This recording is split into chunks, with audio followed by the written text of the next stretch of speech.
Hello guys, ako nga pala si House Spider. So House Spider ang pangalan ko guys.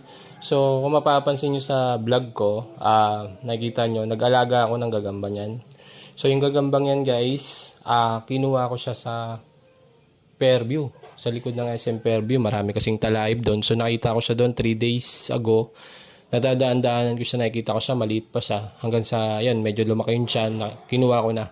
So, bakit ko nga ba siya kinuha? Kinuha ko siya guys kasi para alagaan, para i-observe yung mga gagamba. Gusto ko kasi siyang makitang lumaki. Mas na-appreciate ko kasi yung gagamba kapag nagmo-molt sila. So, nag-try ako, nag-decide ako na, ayan, dalhin siya sa bahay, tas dyan ko lang siya pakawalan sa may ilaw namin. So, nagulat na lang ako kagabi pag uwi namin galing Cavite. Nagbahay siya dyan, nagbahay talaga siya sa lamesa. Para nagpapaiwatig siya na gusto niyang kumain. So, tama-tama, may dala akong pagkain, bumili ng lugaw kasi